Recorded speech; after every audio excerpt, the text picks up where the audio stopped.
Phone की घंटी बजती है और आपके खाते से सारे पैसे निकल जाते हैं। आपकी जिंदगी भर की कमाई कुछ ही मिनटों में आप गंवा बैठते हैं।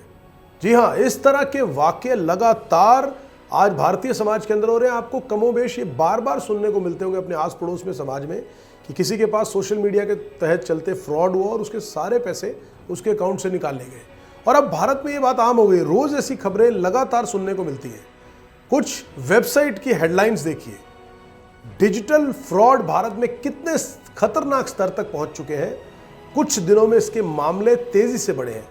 हर दिन कोई ना कोई शख्स स्कैमर्स और ठगों के जाल में फंसकर अपनी मेहनत की कमाई गंवा बैठता है।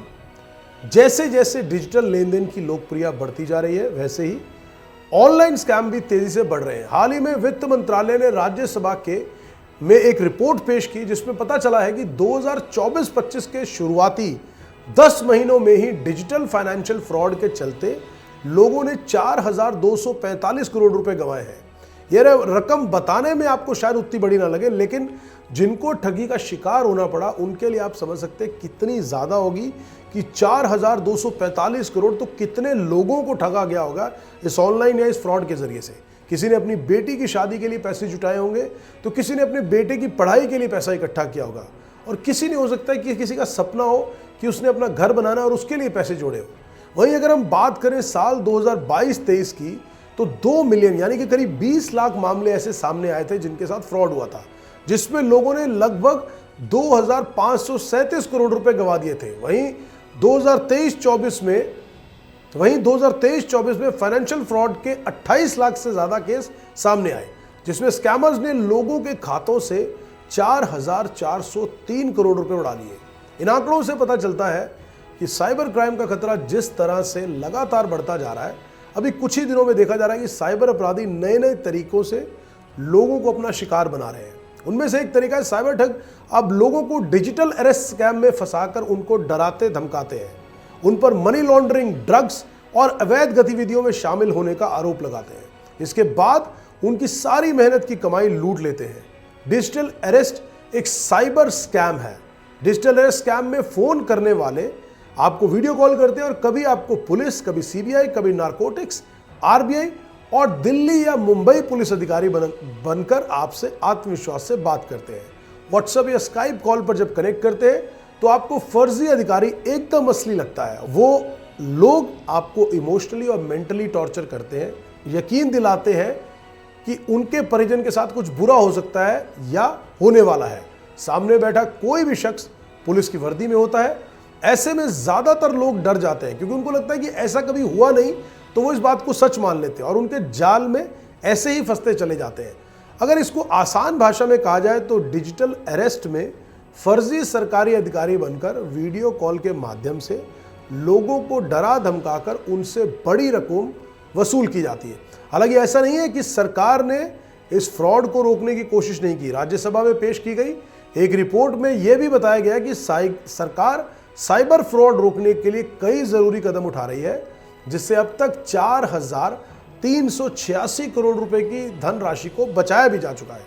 लेकिन बावजूद इसके डिजिटल ठगी में मामलों में तेजी से इजाफा हो रहा है, जिससे हम सब को सतर्कता और सावधानी बरतने की जरूरत है, और भी ज्यादा बढ़ गई है। ऐसे में हम आपको कुछ सलाह भी देना चाहेंगे ताकि आप गाड़ी कमाई पर किसी की भी बुरी नजर ना पड़े, और अगर कोई बुरी नजर डालता है तो आप अपनी समझदारी और सतर्कता से उसे बचा जाएं। ऑनलाइन गतिविधियों के दौरान सतर्क रहें। संदिग्ध लिंक, अनजान ईमेल या मैसेज पर कतई क्लिक ना करें। सुरक्षित वेबसाइट का ही इस्तेमाल करें।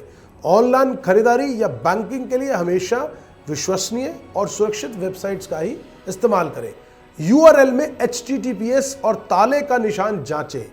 सॉफ्टवेयर को अपने अपडेट रखें। अपने डिवाइस के ऑपरेटिंग सिस्टम, ब्राउजर और सुरक्षा सॉफ्टवेयर को नियमित रूप से अपडेट करें। मजबूत पासवर्ड का इस्तेमाल करें और मजबूत और अद्वितीय पासवर्ड का इस्तेमाल करें और उन्हें नियमित रूप से बदलते रहें। खास तौर पे एक और बात कि आप सार्वजनिक जगह में, जब आप सोशल प्लेसेस पर हैं, तो जो सार्वजनिक वाईफाई होते हैं उनसे बचें। सार्वजनिक वाईफाई नेटवर्क पर संवेदनशील लेन देन करने से बचें, क्योंकि ये असुरक्षित हो सकते हैं। संदिग्ध कॉल्स और मैसेज से सावधान रहने की जरूरत है। कोई भी संस्थान आपको व्यक्तिगत जानकारी या OTP फोन पर नहीं मांगता। ऐसे कॉल्स या मैसेजेस को पूरी तरह नज़रअंदाज करें।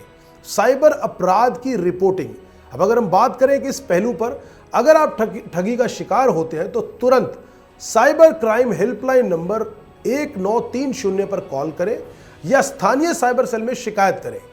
तो कुल मिलाकर बात यह है कि सतर्कता से ही ठगों से बचा जा सकता है। ज़रा सी सतर्कता से अब ठगों के शिकार होने से बच सकते हैं और आपकी मेहनत के जरिए की गई कमाई को आप सुरक्षित रख सकते हैं, क्योंकि हमें आपकी परवाह है और उम्मीद करते हैं कि इस प्रोग्राम के, इस वीडियो के माध्यम से और जो बाकी जानकारियां भी लगातार साइबर जो क्राइम डिपार्टमेंट है वो भी लगातार बार बार सोशल मीडिया के अलग अलग माध्यमों से आप तक पहुंचाता है।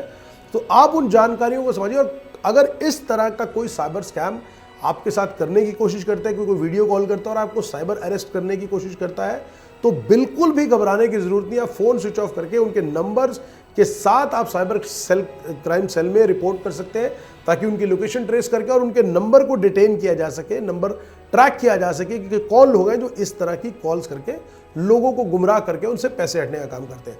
तो हमारा काम था आपको इस बारे में अवगत करवाना। क्या जानकारी जो आज के टाइम में स्कैम हो रहे हैं वो भी हमने आपसे साझा की, और उसके लिए आपको क्या प्रिकॉशनरी मेजर्स लेने चाहिए कि जिसके साथ आपके साथ किसी भी तरह का फ्रॉड ना हो। तो उम्मीद करते हैं कि वीडियो आपको ज़रूर पसंद आएगा। अगर आप वीडियो को लाइक करते हैं तो ये जानकारी लोगों तक पहुंचाना चाहते हैं तो इस वीडियो को लाइक करिए, शेयर करिए अपने नियर डियर्स के साथ, कमेंट करिए और अपना फीडबैक भी शेयर करिए।